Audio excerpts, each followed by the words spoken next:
अलैहि वअला आलिहि वसहबिहि वबारक वसल्लम तस्लीमन कसीरन कसीरा। अम्मा बअदु फ़अऊज़ु बिल्लाहि मिनश शैतानिर रजीम। बिस्मिल्लाहिर रहमानिर रहीम। वबश्शिरिस साबिरीन।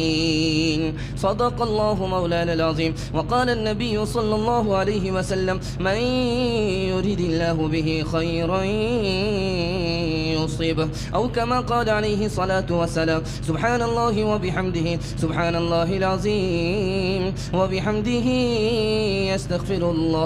सल्लल्लाहु अला सय्यिदिना मुहम्मद सल्लल्लाहु अलैहि वसल्लम। अल्लाहुम्मा सल्लि अला सय्यिदिना मुहम्मद या रब्बी सल्लि अलैहि वसल्लिम। तूफ़ान कर रहा था मेरे अज़्म का तवाफ़।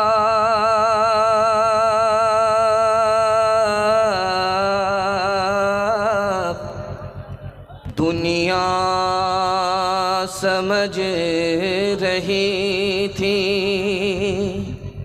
कि कश्ती भंवर में है, मिलती है ज़ालिमों को, मिलती है ज़ालिमों को ज़माने में कब पना, ज़माने में कब पना। ज़ालिम पे हर फलाह की होती है बंदरा, होती है बंदरा। कुरान पढ़ के देख लो, आयात है गवाह, आयात है गवाह। बर्बाद मुल्क हो गए, कौमें हुई तबाह, कौमें हुई तबाह। फिरऔन गर्क हो गया दरियाए नील में, फिरऔन गर्क हो गया दरियाए नील में। शाही खजाना खो गया दरियाए नील में, दरियाए नील में। कुरान के हवाले से बड़ा खूबसूरत जलसा।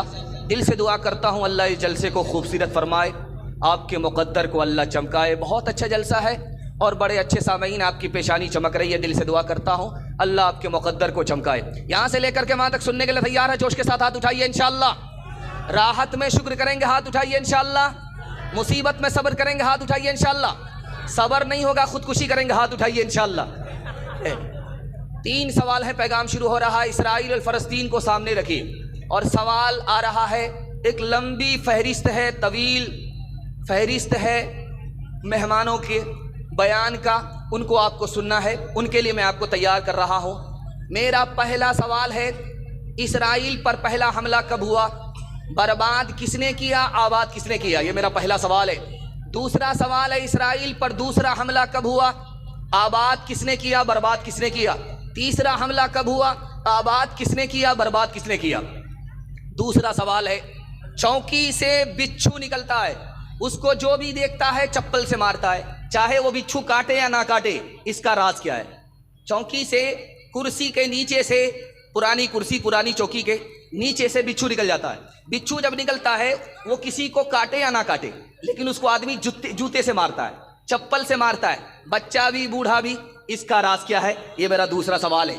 तीसरा सवाल है, आपने देखा होगा लोहार की भट्टी है और भट्टी में लोहा डाला जाता है, वो गल जाता है। गलता कैसे? इतना फौलाद, इतना मजबूत लोहा भट्टी में गया और वो गल गया, उसको गलाया किसने? ये तीसरा और आखिरी सवाल है। सुनने के लिए मुकम्मल तैयार हैं? हाथ उठा दीजिए इंशाअल्लाह। इम्तिहान बराबर जारी रहेगा।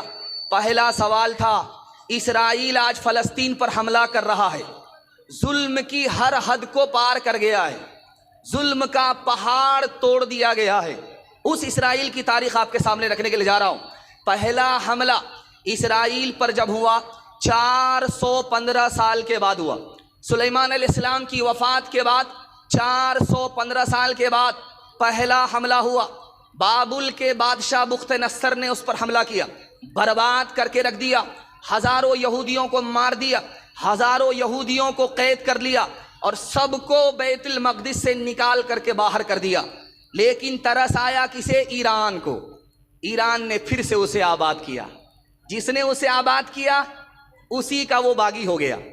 दूसरा हमला इसराइल पर कब हुआ?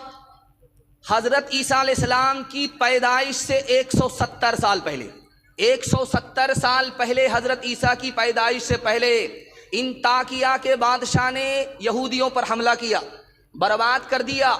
उसे आबाद किसने किया? रूम के बादशाह ने उसे आबाद किया। लेकिन जिसने आबाद किया उसी का वो बागी हो गया। नमक हराम इसराइल आज से नमक हरामी नहीं कर रहा है। 1948 से पहले दुनिया ने उसको उजाड़ करके फेंक दिया, फलस्तीन ने उसको पनाह दिया, आबाद किया। आज उसी फलस्तीन का वो बागी हो गया, उस पर सितम ढा रहा है। याद रखिए, चौकी के नीचे से छोटा छोटा बिच्छू निकलता है। अब जो भी देखा उसको चप्पल से मारा, जूते से मारा। राज क्या है मैं आपको बताने के लिए जा रहा हूं, जबकि उसने काटा नहीं है।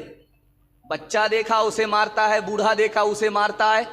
राज क्या है? गुलसिता में शेख सादी रहमतुल्लाह अलैह ने लिखा, वो बिच्छू जब माँ के पेट में था उसकी माँ ने उसको संभाला। जब वो बिच्छू बड़ा हुआ अपनी माँ के पेट को चाक करके बाहर निकला। बचपन ही में उसने माँ पर जुल्म किया। आज जिंदगी में उसको सजा ये मिलती है, जो भी देखता है जूते से खबर लेता है। आप देख लीजिए, लोहार की भट्टी है, बगल में बाल्टी है, लोहा डाला, लाल सुर्ख हो गया, लोहे को निकाला, बाल्टी में डाला, छन से बोलता है। उसके बाद जब बाल्टी से लोहा बाहर आता है फिर भी गर्म रहता है। लेकिन इतना भारी भरकम लोहा भट्टी में कैसे गल गया, ये राज आपको बता रहा हूं। वो जो भट्टी है जिससे हवा निकलती है, लोहा गल जाता है, वो